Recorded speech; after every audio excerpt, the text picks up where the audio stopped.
नमस्कार दोस्तों। आज आपके लिए यूपी टेट जो परीक्षा तो ये 23 जनवरी 2022 को हुई थी, वो प्राइमरी स्तर का जो पेपर था उसका जो मैथ आया था उसमें उसका सॉल्यूशन लेकर आया हूँ।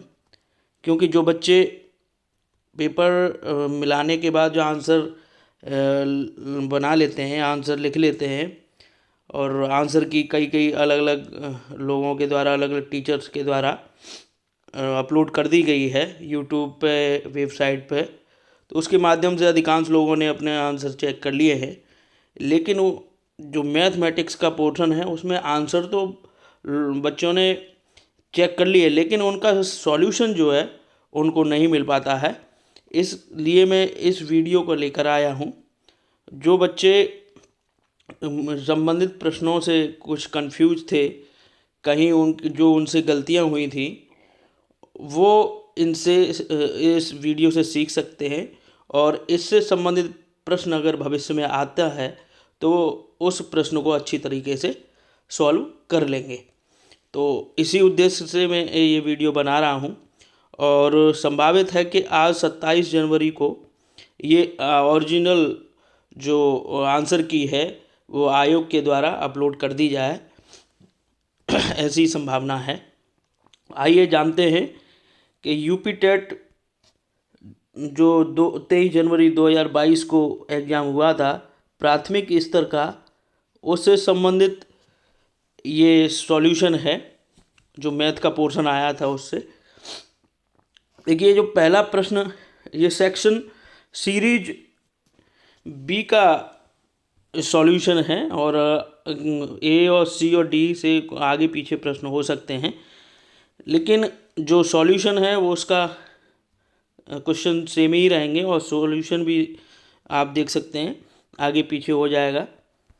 तो पहला प्रश्न जो आया था वो आया था कि त्रिभुज को लेके सीरीज बी में, कि त्रिभुज ये बना हुआ था उसमें और D E F, D E और एफ जो त्रिभुज बन रहा है उसका क्षेत्रफल पूछा था।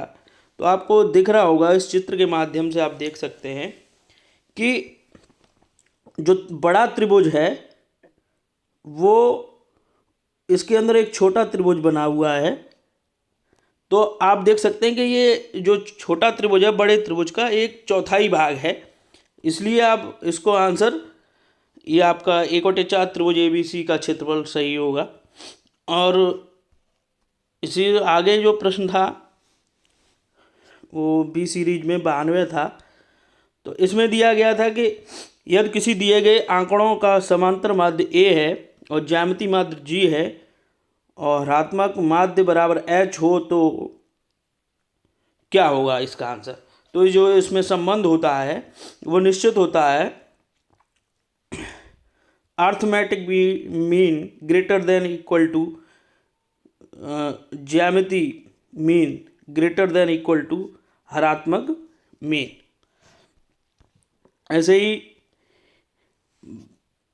93वां जो प्रश्न था वो पूछा गया था, यदि दो संख्याओं का अंतर तथा गुणनफल क्रमशः 5 तथा 36 हो तो उनके व्युत्क्रमों का अंतर है, क्या होगा। मान लीजिए जो हमारे पास पहली संख्या है x और जो दूसरी संख्या है वो y है, तो इन दोनों का जो अंतर प्रश्न में आया था वो 5 है और जो गुणनफल है वो 36 हो गया। इसी तरीके से जब इनका व्युत्क्रम करेंगे, व्युत्क्रम y का व्युत्क्रम जो हो जाएगा 1/y हो जाएगा और जो x का व्युत्क्रम होगा वो 1/x हो जाएगा। तो दोनों जब घटाएंगे तो ये जो निकल के आएगा वो 5/36 हो जाएगा। इसका आंसर ये होगा और इसी तरीके से ये सॉल्व होगा। और इसको एक तरीके से और सॉल्व कर सकते हैं कि जैसे आप संख्याएं बड़ी नहीं हैं, छोटी हैं, तो आप सीधे सीधे ये देख सकते हैं कि 5 और 36, 5 जो है किसी संख्या का अंतर है और गुणनफल करने के बाद 36 आता है, तो 9 4 ऐसी संख्याएं हैं जो इस चीज़ को सेटिस्फाई कर रही हैं। 9 में से 4 घटाएंगे तो 5 निकल के आएगा, और 9 4 का गुणा जब करेंगे तो 36 हो जाएगा। तो इसी तरीके से इसका जब व्युत्क्रम करेंगे 1/9 1/4 इसमें से घटाएंगे तब भी इसका आंसर 5/36 आएगा। तो आप दोनों तरीके से कर सकते हैं, 122 मानकर और सीधे संख्याओं को मानकर। इसी तरीके से जो प्रश्न अगला था उसमें सीधे सीधे आपको पता होना चाहिए, इसमें सॉल्यूशन कुछ नहीं है, आपको याद होना चाहिए कि 20वीं सदी के स्वशिक्षित भारतीय गणितज्ञ प्रतिभावान कौन थे। ये श्रीनिवास रामानुजन थे, और इसका जो गणित दिवस के रूप में इनका जन्मदिन मनाया जाता है जो 22 दिसंबर को पड़ता है, 22 दिसंबर को पड़ता है। इसलिए ये प्रश्न काफ़ी महत्वपूर्ण है और ये गणित से संबंधित प्रश्न है, तो इसको आपको याद रखना पड़ेगा। अगला जो प्रश्न है कि किसी कमरे की चारों दीवारों का क्षेत्रफल 660 वर्ग मीटर है तथा लंबाई उसकी चौड़ाई की दुगनी है। यदि कमरे की ऊंचाई 11 मीटर है तो उसकी छत का क्षेत्रफल क्या होगा। देखिए, कमरे का जब क्षेत्रफल की बात आती है तो उसमें लंबाई और चौड़ाई और ऊंचाई तीनों आती हैं, तो इसलिए जो कमरे का जब क्षेत्रफल निकाला जाता है तो 2 लंबाई धन चौड़ाई इंटू ऊंचाई के साथ में होता है। और जब आयत का जब क्षेत्रफल निकाला जाता है तो उसमें लंबाई और चौड़ाई ही होती है, वो 2D की फॉर्म में होता है, 2 डायमेंशन होते हैं। लेकिन जब कमरे की बात आती है तो 3 डायमेंशन के साथ में उसका फॉर्मूला लगाया जाता है। तो जब कमरे का क्षेत्रफल 2 लंबाई धन चौड़ाई हो गया, तो इसमें मान लीजिए चौड़ाई x है, इसमें चौड़ाई x हो गई, लंबाई 2x हो गई, क्योंकि चौड़ाई की दोगुनी है लंबाई, तो इस फॉर्मूले में फिट कर देंगे। क्षेत्रफल 660 दिया गया है, लंबाई 2x हो गई, चौड़ाई x हो गई, और जो ऊंचाई है वो x हो गई, वो 11 होगी, सॉरी। तो इसका जो निकल के आएगा आंसर, वो x का मान निकल के आया x बराबर 10। और इसी तरीके से जो पूछा गया है वो छत का क्षेत्रफल पूछा गया है। छत का क्षेत्रफल का मतलब है एक तरीके से 2D की फॉर्म में छत जो होगी वो केवल लंबाई और चौड़ाई होगी, उसमें कोई ऊंचाई नहीं होगी। इसलिए लंबाई जो निकल के आएगी वो चौड़ाई की दोगुनी है, इसलिए 20 ये 10 इंटू 200 200 वर्ग मीटर हो जाएगी। इसी तरीके अगला जो प्रश्न है वो प्रश्न है, यदि 10⁻³ इक्वल टू 125 हो तो 10⁻² - 2x का मान क्या होगा। तो सबसे पहले ये देखिए कि 10x हमने इस चीज़ को इस तरीके से लिखा, 10x पे घात 3 ब्रैकेट के ऊपर 3 लगा दिया और 125। इसी तरीके से हमने ये जो q की फॉर्म में दिया है, हमने 125 को भी q की फॉर्म में लिख लिया, तो q से q कट जाएगा, तो 10x बराबर 5 आ जाएगा। और अब हमने 10 की घात 2x को हमने इस तरीके से लिख दिया, 10 की घात x ब्रैकेट -2 पे घात -2। इसी तरीके से हमने 10x का जो मान निकाला हमने इसे यहाँ पुट कर दिया, तो हमारा जो आंसर निकल के आया वो ये आया। क्योंकि जो हमने 5 पे घात -2 है वो 1 के नीचे लिख दी तो वो प्लस में हो गई, तो 1/25 निकल के आया। इसी तरीके से अगला जो प्रश्न दिया गया है 16,075 को किसी संख्या से भाग देने पर भागफल 167 तथा शेषफल 43 प्राप्त होता है तो भाजक होगा। इसका जो फॉर्मूला होता है वो भाज्य बराबर भाजक गुणा भागफल प्लस शेषफल होता है। तो यहाँ पर जब पुट कर देंगे संख्याओं को तो जो भाजक निकल के आएगा वो 96 आएगा। इसी तरीके से अगला जो प्रश्न है वो 50 से छोटे धन पूर्णांकों का अभाज्यों की संख्या। अभाज्यों की संख्या निकालनी है। 50 से छोटे संख्या जो होती है, अभाज्य का मतलब होता है जो संख्याएं एक और अपने स्वयं से जो विभाजित हो जाती हैं, स्वयं से जो विभाजित हो जाती हैं वो अभाज्य संख्याएं कहलाती हैं। तो जो संख्याएं निकल के आएंगी 50 तक वो टोटल 15 होंगी। अब इस बहुत ही आसान प्रश्न था, इसको आराम से कर सकते हैं। जो अगला प्रश्न था, दो संख्याओं में बड़ी संख्या का 2 गुना छोटी संख्या के 5 गुने से 3 ज़्यादा है तथा बड़ी संख्या के 4 गुने और छोटी संख्या के 3 गुने का योग 71 है तो वे संख्याएं क्या हैं। इसको हम बाई ऑप्शन कर सकते हैं कि जो ऑप्शन में दिया होगा वो 1 बाई 1 चेक कर सकते हैं। 14 15 की बात करेंगे तो 14 और 5, 14 5 को जब सेटिस्फाई हम इसकी कंडीशन को कर सकते हैं कि हमने जो पहली लाइन अगर प्रश्न की पढ़ें तो दो संख्याओं में से बड़ी संख्या का 2 गुना, बड़ी संख्या का 2 गुना, बड़ी संख्या 14 है तो 14 का 2 गुना जो निकल के आया वो 28 आया और छोटी संख्या का 5 गुना वो 25 आया। तो इनका जो अंतर है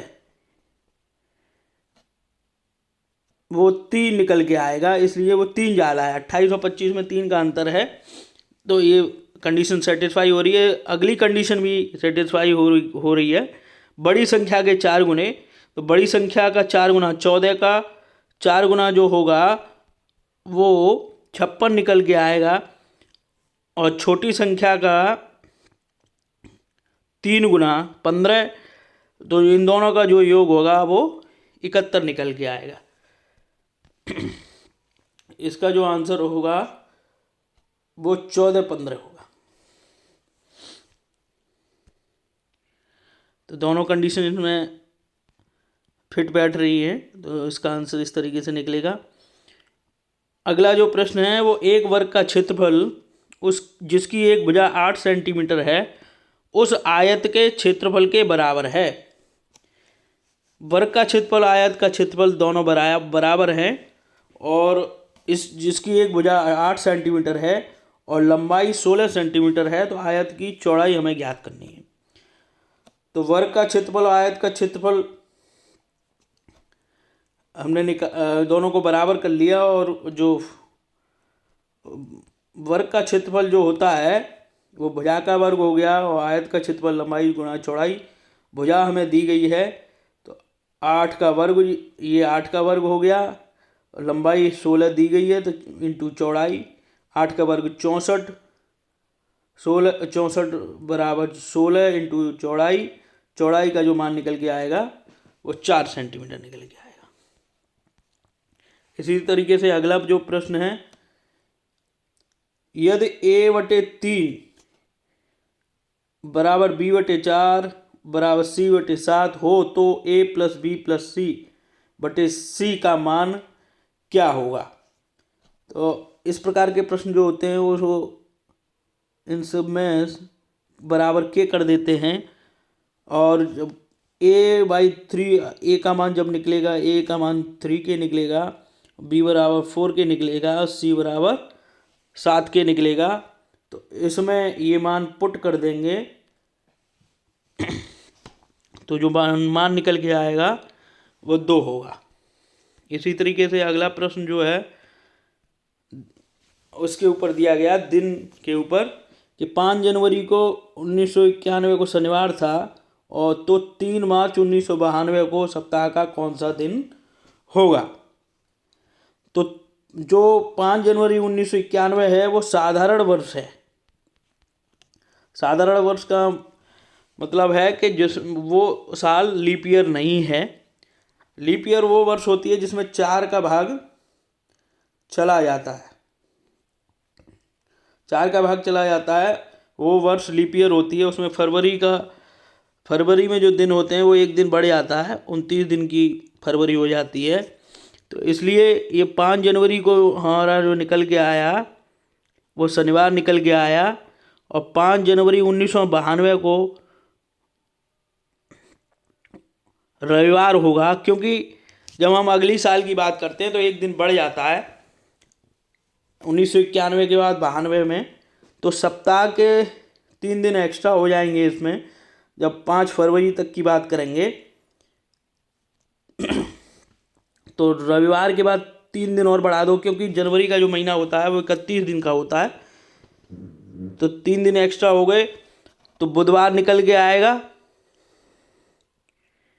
5 फरवरी को बुधवार हो गया, और बुधवार में जो सप्ताह बने वो 4 सप्ताह हो गए, 7 चौक 28, तो बुधवार हो गया, और एक दिन एक्स्ट्रा 29वां, तो 5 मार्च को गुरुवार हो जाएगा, क्योंकि 29 दिन हमने फरवरी में जोड़े इस आधार पर। अब हमें पूछा जा रहा है 3 मार्च, तो 5 मार्च में से 3 मार्च 2 दिन कम कर देंगे तो मंगलवार निकल के आएगा।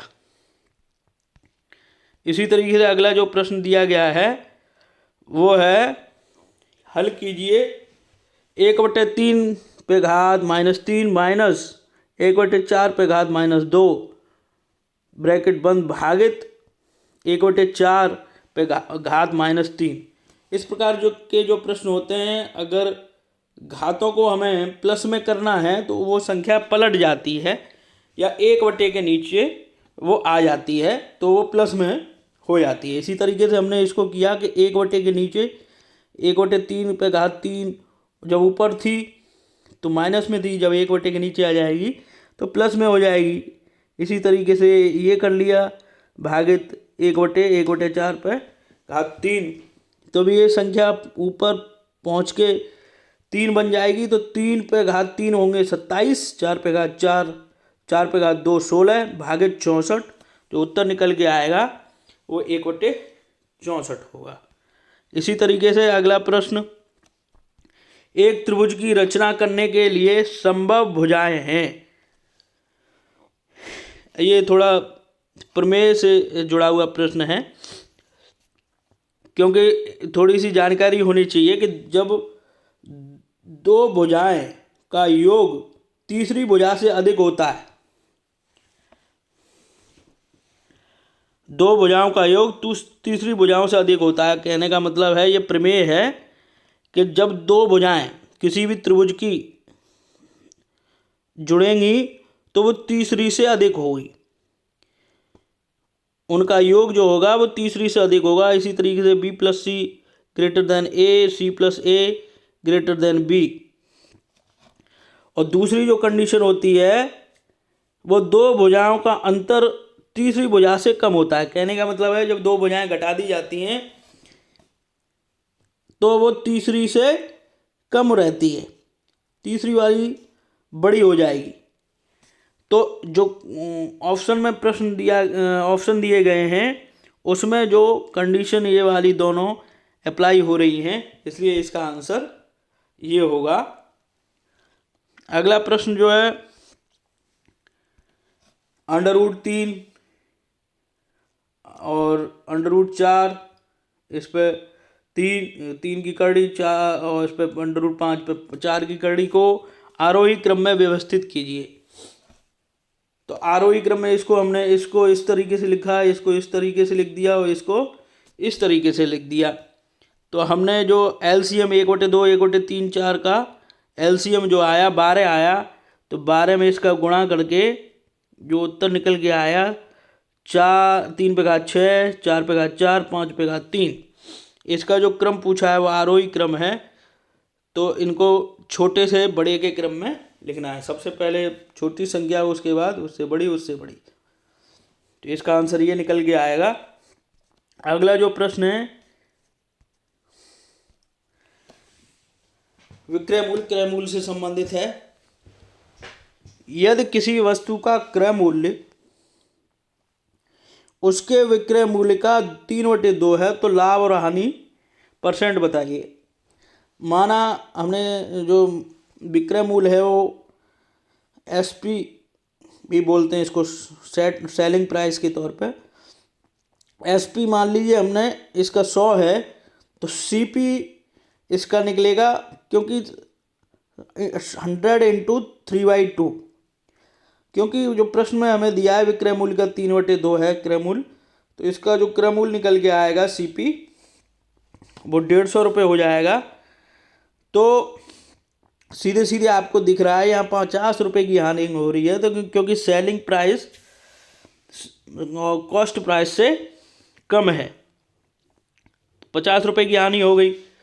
तो ये तो निश्चित रूप हो गया कि ये हमें हानि हो रही है। तो हमें निकालना हानि या लाभ परसेंटेज में। तो हानि तो हो गई, हानि परसेंटेज जो निकलेगी हानि बटे सीपी × 100।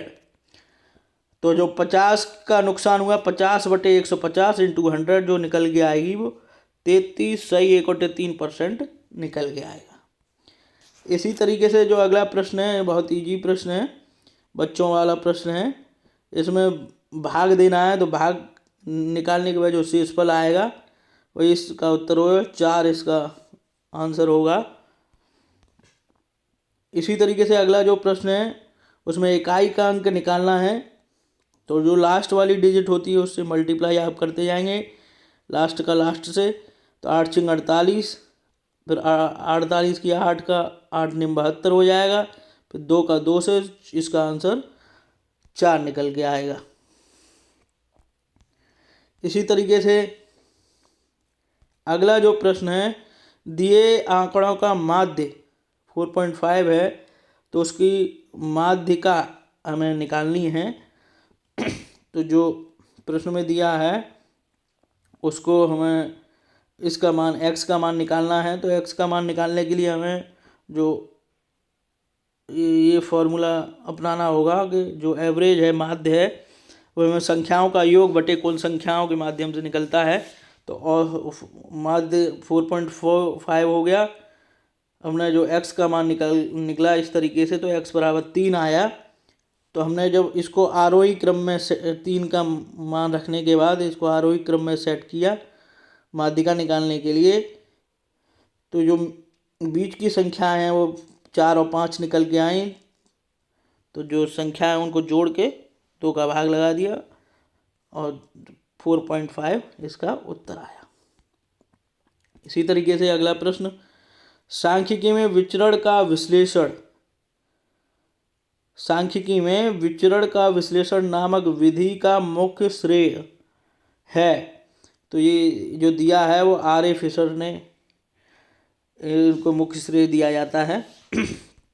अगला जो प्रश्न है, यदि अवरोही क्रम में रखे गए आंकड़ों के दोनों छोरों से प्रेक्षण हटाए जाए तो केंद्रीय प्रवृत्ति के कौन से मापक प्रभावित होते हैं। तो जो इसका जो उत्तर होगा माध्य और बहुलक होगा। अगला जो प्रश्न है, 5 सेंटीमीटर वाले एक घन के सभी फलकों पर रंग लगाया जाता है। यदि इसे 1 सेंटीमीटर क्यूब वाले घनों में काटा जाता है तो 1 सेंटीमीटर क्यूब वाले कितने घनों में केवल एक ही फलक पर रंग होगा। तो एक फलक पर जब रंग निकालना हो किसी क्यूब का, तो जो इसका जो फॉर्मूला होता है, एक फलक पर रंग n-2 का स्क्वायर × 6। तो जहाँ पर n जो है बड़े वाले घन की भुजा बटे छोटे वाले घन की भुजा होती है। तो जो बड़े जो है घन की भुजा 5 और छोटे की 1, तो इसका जो n निकल गया है वो 5 निकल गया है। और फार्मूले में फिट करने के बाद इसका जो आंसर निकल के आएगा वो 54 होगा। इसी तरीके से अगला जो प्रश्न है, पंचभुज के अंतःकोणों का योग हमें निकालना है। तो पंचभुज जो होगा इसके जो अंतःकोण हैं इनका योग हमें निकालना है। तो अगर किसी भी बहुभुज है, कोई भी बहुभुज आपको अगर निकालना है, उसका अंतःकोणों का योग निकालना है, तो n-2 इंटू 180 होता है, जहाँ n भुजाओं की संख्या होती है। तो जितनी भुजाएं होंगी वही n होगा। हमें पंचभुज निकालना है तो n की जगह पे हमें 5 रखना है, बाकी जो उत्तर निकल के आएगा वो 540 आएगा। इसी तरीके से अगला प्रश्न है, एक खंबे का 4/7 भाग कीचड़ में धंसा है। जब धंसे हुए का 1/3 भाग बाहर खींचा जाता है तो पाया गया कि 8 मीटर माप का खंबा अभी भी कीचड़ में है। तो खंबे की पूरी माप बताओ। तो इसमें इसको हम ऑप्शन के जरिए से सॉल्व कर सकते हैं। तो जो ऑप्शन में 1-21 दिया है, तो उसमें जो ऑप्शन होगा, जो प्रश्न में दी गई संख्याएं उसको सेटिस्फाई करनी चाहिए। जैसे पहली जो संख्या दी गई है कि एक खंबे का 4/7 भाग कीचड़ में धंसा है, तो जो हमारे पास 21 खंबे की माप है उसका 4/7 निकालेंगे। उसके बाद 12 निकल के आया। जब धंसे हुए का 1/3 भाग बाहर खींचा जाता है, मतलब जो बचा हुआ भाग है उसका 1/3 भाग,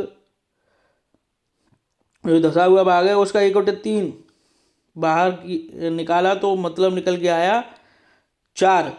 तो कहने का मतलब है कि 12 में से 4 घटाएंगे तो 8 निकल के आया। इसका मतलब है 8 मीटर की माप का खंबा अभी भी कीचड़ में फंसा है। तो ये जो है इसकी कंडीशन को सेटिस्फाई कर रहा है। तो इस तरीके से ये आंसर हो जाएगा। अगला जो प्रश्न है, काम और दिन के ऊपर है। ए और बी किसी काम को 12 दिन में करते हैं और बी और सी उसी काम को 15 दिन में करते हैं। सी और ए उसी काम को 20 दिन में करते हैं। ए अकेले उसी काम को कितने दिन में कर सकता है? कहने का मतलब है हमें काम नहीं पता है, काम कितना है। तो सबसे पहले हमें काम निकालना होगा। तो 12 जो भी संख्याएं दी हैं उसमें a+b, b+c और c+a का हमने एलसीएम निकाला तो 60 निकल के आया। कहने का है ये 60 काम हो जाएगा। और एक दिन का जो काम निकल के आएगा a+b का, वो 5 काम एक दिन में किया। और b+c ने जो काम किया एक दिन का काम, 4 काम निकल के आया। और c+a का एक दिन का काम 3 काम निकल के आया। 12 पंजे 60, 5 काम हो गया। 15 चौको 60, 4 काम। और c+a का 20 या 60, 3 काम। तो हमारे पास एक दिन का जो काम है, अब इन तीनों को जोड़ लेंगे। जो 12 काम निकल के आया आप देख रहे हैं, a+b+c का एक दिन का, तो 5 और 4 हमने इन तीनों को जोड़ दिया एक दिन के काम को, तो 12 काम निकल के आया। और इसमें b+c हमें दिया गया एक दिन का काम, हमें पता है b+c का एक दिन का काम है 4 काम। तो b+c जी की जगह पे 4 काम फिट कर दिए। और जो 12 काम है, मतलब a+b+c जो निकल के आई, वो 2 संख्याएं हैं, इसमें कॉमन मिल रही है। b इसमें कॉमन मिल रही है, c कॉमन मिल रहा है और a कॉमन मिल रहा है। तो 2 बार 2 चीज़ हो गई ABC, इसलिए हमने 2 लिखा है। तो जो इस तरफ आएगी तो 2 का भाग लग जाएगा, 6 काम बच जाएंगे। तो एक दिन का जो काम निकल के आया A का, वो 2 काम के बराबर निकल के आया। जब 2 काम एक दिन में A कर सकता है, तो 60 काम कितने दिन में करेगा? 30 दिन में। इसका आंसर ये हो जाएगा। इसी तरीके से अगला प्रश्न जो है वो होगा 14/33 कॉमा 42/55 21/22 का महत्तम समापवर्तक क्या होगा। इस प्रकार के जो प्रश्न होते हैं वो अंश की जो संख्या होती है वो एलसीएम निकाल लेते हैं और नीचे वाली संख्या हर की संख्या का एलसीएम निकाल लेते हैं। तो जो आंसर निकल के आएगा वो 7/330 निकल के आएगा, क्योंकि 14, 42 और 21 का जो एचसीएफ होगा वो 7 होगा और एलसीएम जो निकल के आया वो 330। अगला प्रश्न 7+2√2 का वर्गमूल है। अब वर्गमूल है तो ये जो है वर्गमूल √5 का ये वर्ग है। इसी तरीके से इसको a+b का whole square a² + b² + 2ab में फिट कर देंगे तो ये निकल के आ जाएगा a और b। इसमें जो √2 का जो मान है √5 × √2 होगा, a और b इसको के रूप में फिट कर देंगे। जो आंसर निकल के आएगा वो ये इधर पहले से ये निकला a+b का होल स्क्वायर, इसका आंसर ये निकल के आया। तो प्रश्न में दिया है कि हमें इसका वर्गमूल करना है, तो हमें वर्गमूल करने के लिए इसके ऊपर वर्गमूल कर देंगे तो ये दोनों कट जाएंगे, जो इसका आंसर ये निकल के आएगा। 118वां जो प्रश्न है बी सीरीज के अनुसार, एक वर्ग और एक समबाहु त्रिभुज की एक भुजा उभयनिष्ठ है। उभयनिष्ठ का मतलब कॉमन है।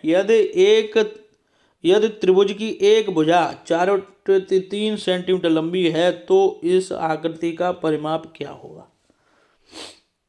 जो चित्र बनेगा वो इस तरीके से बनेगा, ये त्रिभुज हो जाएगा और इसी जो ये है ये उभयनिष्ठ होगी, इसी के ऊपर ये वर्ग बन गया। ये सारी भुजाएं जो 4/3 हैं, हमें इसका परिमाप निकालना। परिमाप का ये है कि जो बाहरी भुजाएं होती हैं किसी भी त्रिभुज या वर्ग की, उन संख्याओं को हमें जोड़ लिया जाता है। जितनी संख्याएं और भुजाओं का गुणा कर देते हैं टोटल संख्या के साथ में, तो परिमाप निकल के आ जाता है। वो निकल के आएगा 6 सही 2/3। अगला जो प्रश्न है वो जो दिए गए ऑप्शन हैं उसमें कौन सी संख्या 99 से विभाजित होती है, तो 99 से भाग करके देख सकते हैं, कोई ज़्यादा समय नहीं लगेगा। और सभी लोग जानते हैं कि पाई क्या है, ये अपरिमेय संख्या है। और प्रश्न मैथ के समाप्त हो गए, 30 प्रश्न थे टोटल। आपको अगर ये वीडियो अच्छी लगी हो तो आप मेरे channel GS with JN sir को शेयर करें, लाइक करें, सब्सक्राइब करें। बहुत बहुत धन्यवाद, नमस्कार।